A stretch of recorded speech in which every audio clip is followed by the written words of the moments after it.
लोग क्या है कि राजनीति को ही बिजनेस बना दिया।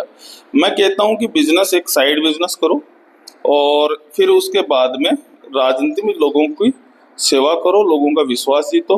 क्योंकि पारिवारिक जो स्थिति थी वो थोड़ा सा हमारा कमजोर था, क्योंकि हम खेती पे निर्भर थे। परिवार वाले पिताजी जो हैं राजेंद्र सिंह जी गुड़ा आए, उनको बसपा से उन्होंने चुनाव लड़ा, तो हम उनके साथ बिल्कुल कंधे से कंधा मिलाकर साथ खड़े रहे। क्योंकि एक सामान्य परिवार से निकला हूँ, जिसमें मेरा जन्म जो है वो कच्ची झोंपड़ी में हुआ है। उसने अपनी जो टीसी है वो भी फर्जी लगाई, भ्रष्टाचार में लिप्त, मतलब पूरा ही लिप्त। तो नमस्कार, इस समय मेरी मौजूदगी है पोंक ग्राम पंचायत के अंदर और रविंदर सिंह जी पोंक अपने साथ मौजूद है। आज आप आपकी जननी का बारे में चर्चा करांगा और जानकारी देंगे कि कन्फ्यूजन रविंदर सिंह जी पोंक हुण ही के ही। तो आज आप आगे जननी के बारे में जानने को प्रयास करांगा। नमस्कार। नमस्कार जी। रविंदर जी, सबसे पहले तो ते बताओ थारी जन्म स्थली है जो कि पोंक से है? बिल्कुल, मेरी जन्म स्थल जो है वो पोंक से ही है। और थारो जन्म है वो कब को है? देखो, 7 सितंबर 1987 का मेरा जन्म है। ये बचपन पोंक में बीता? बिल्कुल, बचपन मेरा पोंक में बीता है और यहीं पे मैं पला बड़ा हूँ। और शिक्षा की बात करा तो देखो, फर्स्ट क्लास मैंने मेरे गांव से ही की थी और जो कि आदर्श स्कूल है वहाँ से की थी। फिर सेकंड क्लास जो है मेरा ननियाल है, जो कि डाबला है, वहाँ से मैंने सेकंड क्लास की। फिर उसके बाद में मैं दोबारा से आदर्श स्कूल में पढ़ा, माराव शेखा जी में पढ़ा, फिर सीनियर स्कूल में पढ़ा और सीनियर पढ़ के मैं गुठाकोट जी पढ़ाई की। फिर उसके बाद में मैं जयपुर गया, क्योंकि पारिवारिक जो स्थिति थी वो थोड़ा सा हमारा कमज़ोर था, क्योंकि हम खेती पे निर्भर थे, परिवार वाले पिताजी जो हैं। और उसके बाद में मुझे लगा कि घर में 2 सिस्टर है और 2 हम भाई हैं, तो परिवार की एक जिम्मेदारी थी और जिम्मेदारी की वजह से एक बोले तो इनकम सोर्स जो है वो नहीं था। इसलिए मुझे जल्दी ही कम ही उम्र के अंदर बाहर जाना पड़ा और फिर उसके बाद में मैंने काम भी किया और 7th क्लास में मेरी जॉब भी की हुई है, जो कि 7th क्लास में। पारिवारिक स्थिति ही है। हाँ, जब 2 महीने की छुट्टियां थी तब मैं फरीदाबाद कोई फैक्ट्री थी जो कि जींस बनती थी, उसमें मैंने 2 महीने जॉब की है। जॉब करके पहली बार पैसा मेरे हाथ में आया था, तनख्वाह थी मेरी 1200 रुपये थी। तो 1200 रुपये महीना जब मुझे मिला था तब मुझे बहुत खुशी हुई थी। उसके बाद में 2 महीने के 2400 रुपये मिले थे। बहुत सारे 2400 रुपये आज के टाइम में कुछ नहीं होते, लेकिन उस टाइम पे 2400 रुपये पहले पैंट, जींस, जूते, जैसे घर वालों के लिए, भाई के लिए, बहनों के लिए कुछ सामान खरीदना, मतलब एक जुनून था। और मुझे आज भी वो ये बातें याद आती है, महसूस होता है जब मेरे पास 2400 रुपये मेरी तनख्वाह आई थी, तब मुझे आज करोड़ रुपए भी आते तो इतनी खुशी नहीं होती जितना 2400 रुपये आए थे। बहुत खुशी हुई थी मुझे। रविंद्र जी, जगह पिताजी है थारा पे क्या काम करता है? देखो, मेरे पिताजी जो हैं वो खेती का ही काम करते थे। वो भिवाड़ी में कोई प्राइवेट जॉब भी करते थे, फिर बाद में खेती भी की है उन्होंने। बहुत लंबा संघर्ष उन्होंने किया और करके, क्योंकि आज एक 5 भाई थे वो और एक बाबूसा हैं, बाकी 3 भाई छोटे हैं पिताजी से। तो वो भी जब छोटे थे तो उनके कंधों पे भी बड़ी जिम्मेदारी थी। एक उनकी सिस्टर थी जो मेरी बुआसा है, तो उनके कंधों पे भी बड़ी एक जिम्मेदारी थी परिवार की। उन्होंने पहले जॉब की, फिर बाद में खेती की। आपकी पढ़ाई है वो कहाँ तक कंप्लीट हुई? मेरी सीनियर हुई, फिर उसके बाद में मैं मैनेजमेंट सीखा, बिजनेस मैनेजमेंट मैंने सीखा है। और फिर उसके बाद में मैंने जयपुर में काम किया, फिर गुड़गांव काम किया और गुड़गांव काम करके फिर उसके बाद में अभी तक वही काम चल रहा है।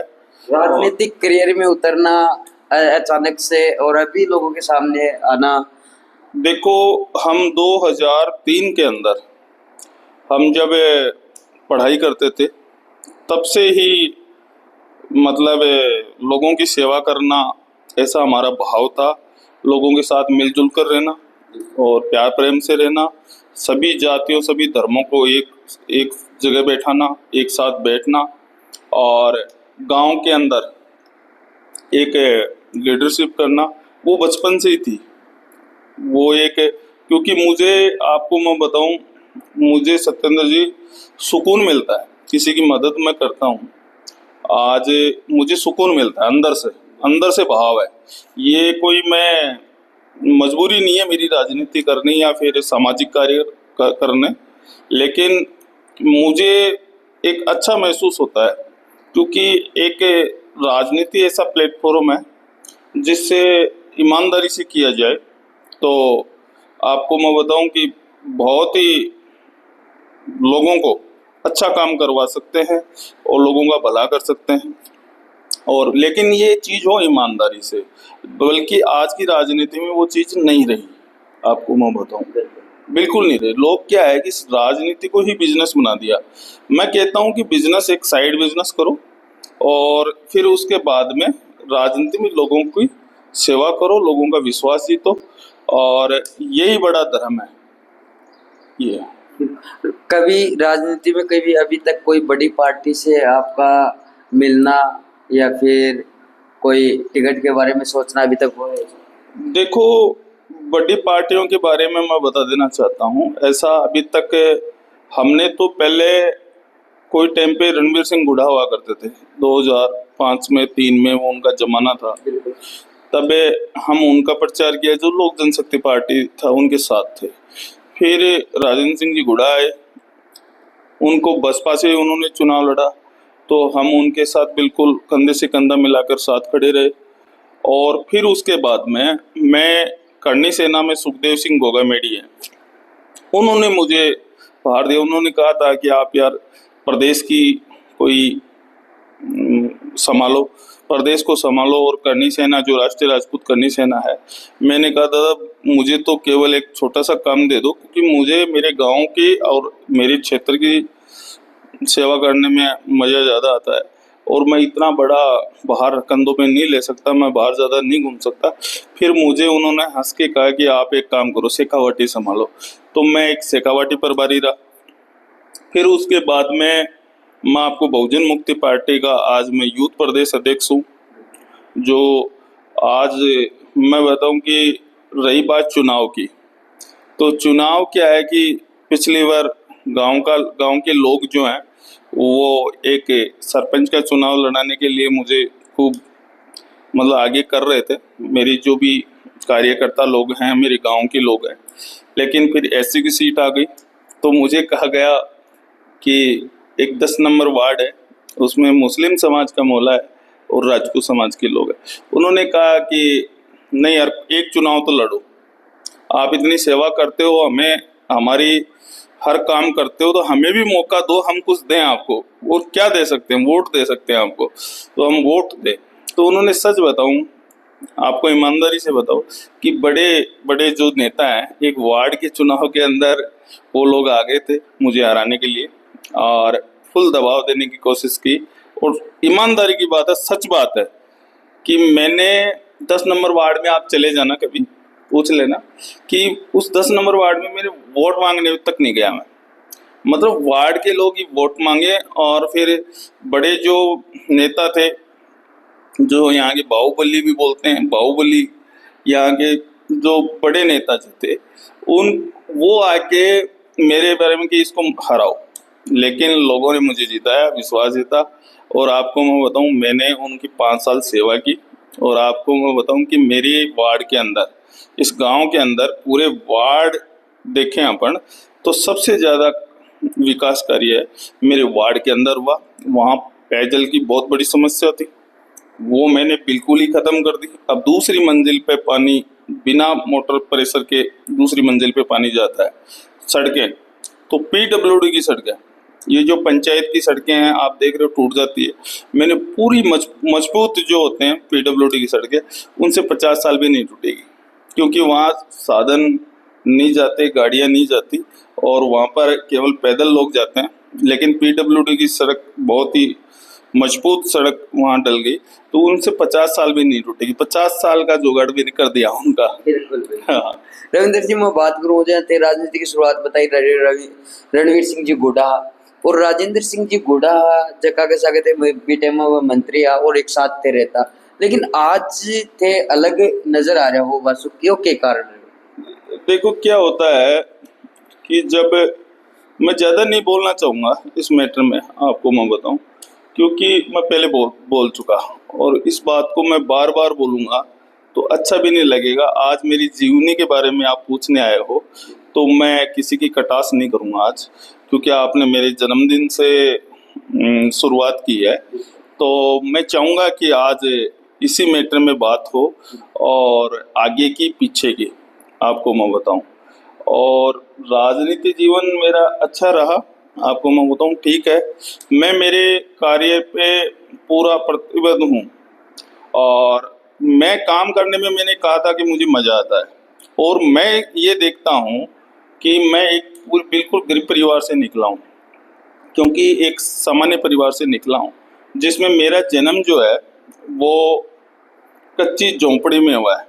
आपको अभी भी मेरे मकान अभी मौजूद हैं, वो 10 सेट के मकान है। एक छपरा हुआ करता था और एक दो छपरे हुआ करते थे, एक 10 सेट का मकान हुआ करता था।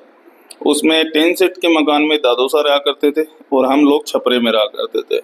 वहाँ से उठकर आज जो मुझे कामयाबी मिली है, आज मैंने जो ये सारे ग्रामवासियों की देन है और सभी क्षेत्रवासियों की, मेरी दोस्तों की, परिवारजनों की, मेरे माता पिता की, इनकी देन है। क्योंकि आज मैं सोचता हूँ कई बार कि यार जितनी सेवा हो सके, चाहे गाय हो, पशु कोई भी हो, गाय हो, अदर पशु हो, उनकी सेवा हो सके, अपने बड़े बुजुर्गों की जितनी ज़्यादा सेवा हो सके, गांव में कितना अच्छा कार्य हो सके, क्षेत्र में किसी के साथ अन्याय हो तो उस अन्याय के खिलाफ लड़ सके। क्योंकि क्या था हमारे पास, कुछ नहीं था। हो सकता है कि भगवान ने, ऊपर वाले की मर्जी हो कि आज सब कुछ है हमारे पास।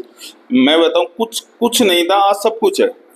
मतलब इसलिए संतुष्ट है अंदर से कि यार भगवान ने इस लायक बना दिया तो लोगों की सेवा करो। रविंद्र जी, अब आगे को जो प्लान है वो गांव का बारे में क्या है? गांव को बारे में थोड़ा सा प्लान वो बता दो थारो के और सेवा करवा के मन में गांव। देखो, मेरे गांव में सेवा करने का ये है, एक तो मैं बहुत दुखी हूँ इस बात को लेके कि गांव में कोई भी जनप्रतिनिधि चुना जाता है, हमारा गांव जो है वो देवभूमि है। आपको बताऊं, जैसे देवभूमि उत्तराखंड है, वैसे हमारा गांव जो है वो देवभूमि है। जैसे यहाँ मालखेत का मंदिर है, आपको मैं बताऊं, सेवादास जी जिस गौशाला भूमि है वो सेवादास जी की ही भूमि है। सेवादास जी महाराज तपो संत हुए थे मालखेत में, कान्नादास जी तपो संत हुए थे। और उसके बाद में हमारे, अब पहाड़ियों में देखोगे तो जगह जगह साधु संत, बालाजी के मंदिर, तो ये एक देवभूमि है।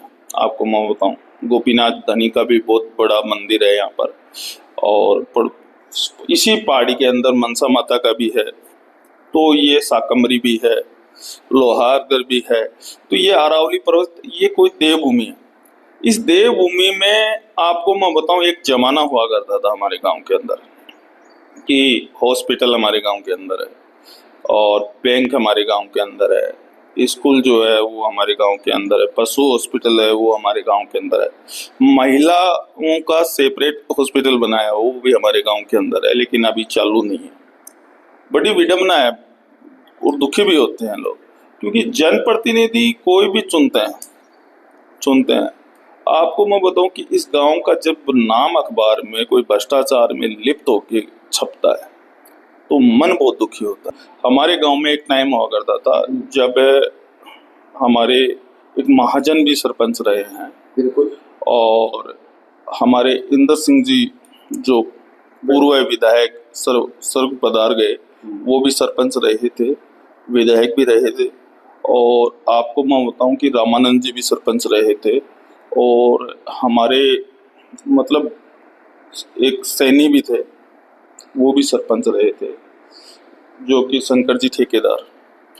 आपको मैं बताऊं उस टाइम पे होता क्या था कि पंचायत में बजट नहीं होता था। तब क्या था कि जैसे महाजन लोग होते थे, भामाशाह लोग होते थे।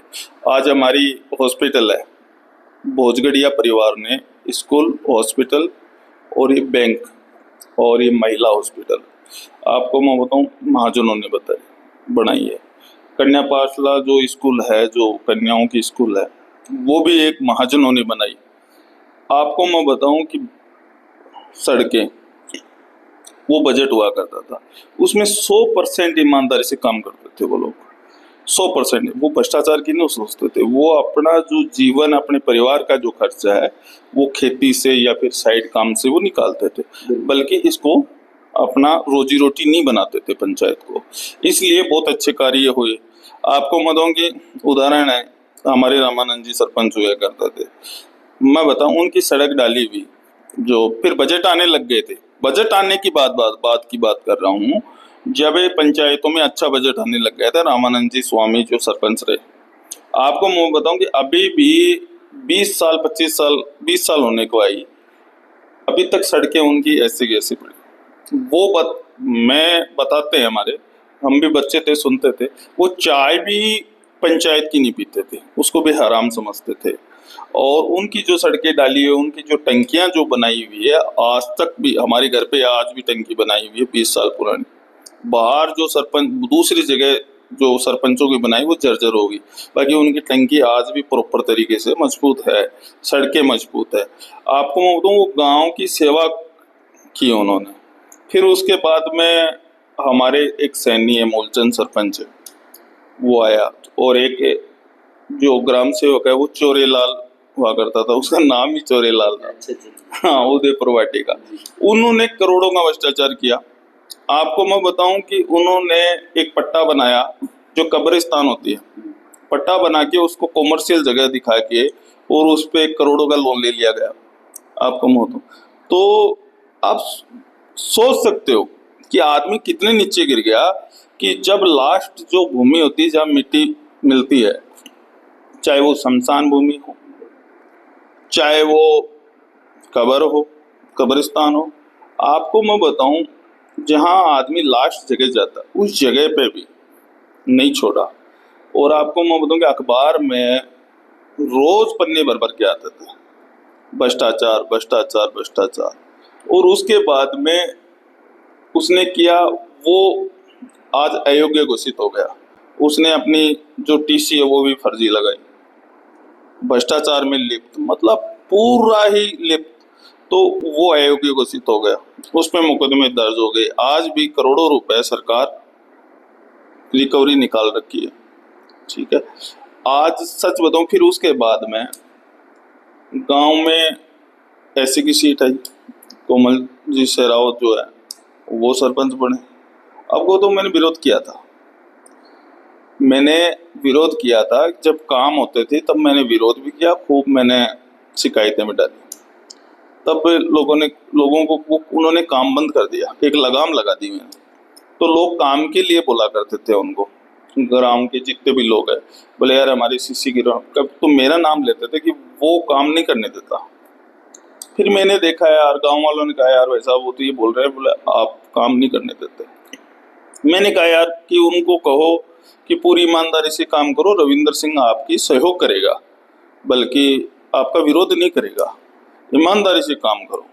तो फिर उसके बाद में मैंने देखा कि ग्रामवासियों को लगेगा कि ऐसी की सीट आई है, और फिर बोलेंगे कि भाई ऐसी की सरपंच होने की वजह से काम नहीं करने दे रहे। बाकी धरातल पे हमारे ग्रामवासियों को तो सबको पता था, लेकिन बाहर के लोगों को थोड़ी पता चलता है कि कौन गलत है कौन सही है। उन्होंने हमारी गौशाला की भी एनओसी नहीं दी थी उस टाइम पे, तब भी बड़ा एक विरोध हुआ था, हमारा एक वीडियो भी वायरल हुआ था।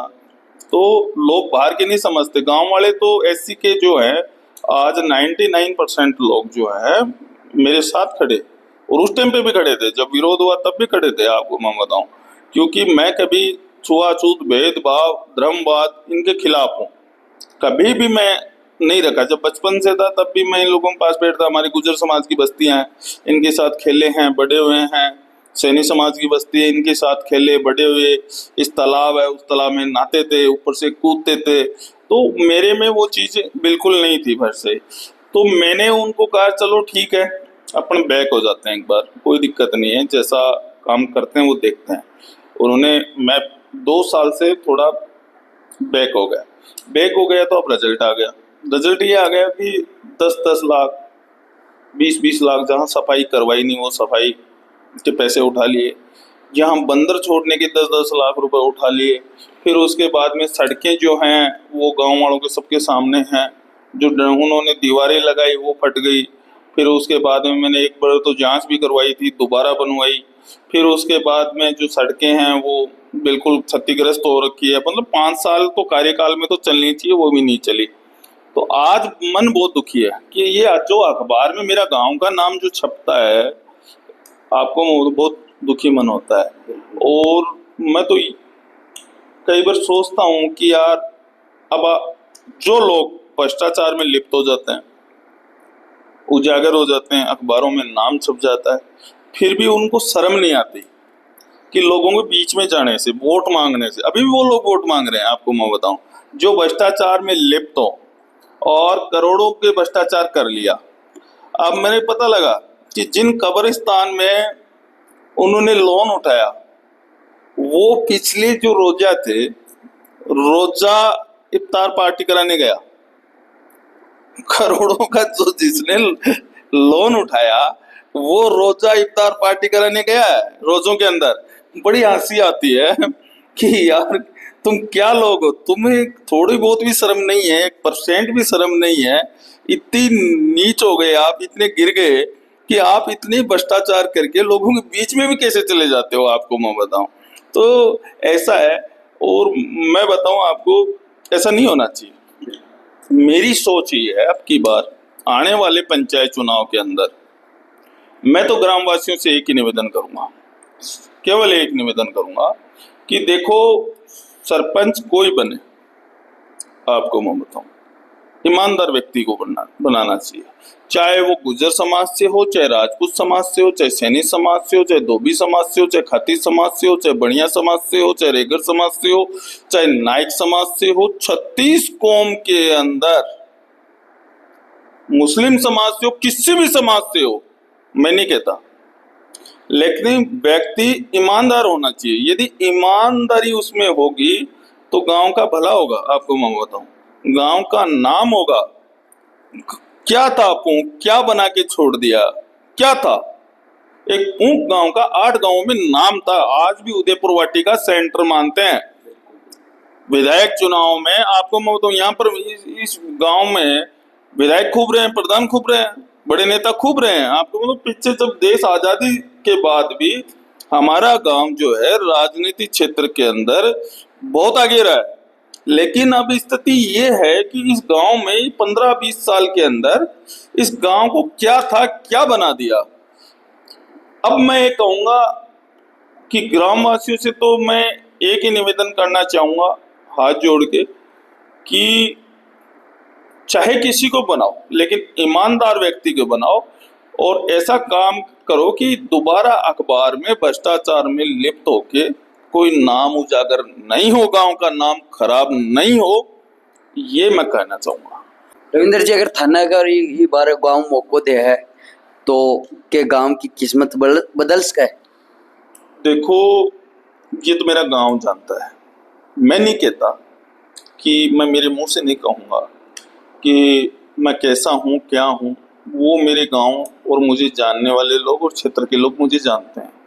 दूसरी बात है सरपंच बनने की, तो आपको एक बात बताऊं, मेरा फैसला मेरे पास नहीं होता है। मेरा जो फैसला है वो ग्रामवासियों पे होता है। हकीकत सच्चाई है, जो कि मेरे पिता तुल्य बड़े बुजुर्गों के पास में होता है, मेरे जो साथी हैं उनके पास में होता है, और आपको मैं तो मेरे मन से कोई कम नहीं करता हूं मैं। और वो लोग जो मुझे आदेश देंगे वो काम मैं करूंगा। और वो आपको मतलब, चाहे मैंने इतने कार्य जो किए हैं, जितने भी मैंने विकास के कार्य किए हैं, मैंने सामाजिक कार्य किए हैं, मेरे पिता तुल्य मेरे गार्जियन हैं। अब मैं ऐसा सौभाग्यशाली आदमी हूँ जो कि मेरे गांव के जितने भी बड़े बुजुर्ग हैं वो मेरे गार्जियन हैं। आपको मैं बताऊं, मेरी चिंता करते हैं वो लोग। और मेरे दोस्त हैं, मेरे साथ के लोग हैं, मेरे छोटे भाई हैं, बच्चे हैं गांव के, मेरे परिवार के नहीं गांव के, वो मेरी चिंता करते हैं। मैं एक सौभाग्यशाली व्यक्ति हूँ इस मामले के अंदर, आपको मैं बताऊं, बहुत सौभाग्यशाली हूँ। और मुझे सुकून महसूस होता है इस चीज को लेके कि यार तू जो कार्य कर रहा है उसका रिजल्ट आ रहा है। क्यों? रिजल्ट ये है कि स्नेह और प्रेम। आपको तो छोटे छोटे बच्चे क्या हमारे भाई साहब ये भाई साहब दबंगाई करने से नहीं आता है, ये कोई दादागिरी करने से, दबंगाई करने से, पैसे कमाने से नहीं होती ये चीज जब आती है जब आप लोग उनके सामने कैसे पेश आते हो। दूसरा, उनके साथ बैठना उठना बात करना और काम करना, फिर उसके बाद में दिल जीता जाता है। तो मैं एक सौभाग्यशाली व्यक्ति हूँ। वो जो लोग फैसला उनके हाथ में, मेरे हाथ में कुछ नहीं। देखो आज रविंद्र सिंह जी फूंक की आपा जन्म से लेकर और पूरा राजनीतिक करिए और आपका गांव का बारे में भी आसु जानकारी ली है। तो एक जानकारी के बारे में थारी राय है भाभी थाने कमेंट में जरूर बतानी है। और रविंद्र जी का बारे में जो थारी राय है वह भी कमेंट में बतानी है, क्योंकि अभी बार की थाने गांव की जिम्मेदारी है वह का हाथ में सौंपनी है या कौन सौंपनी, कौन कौन लोग इससे सहमत हो एक बार कमेंट में जरूर बतानी है। जय हिंद, जय भारत।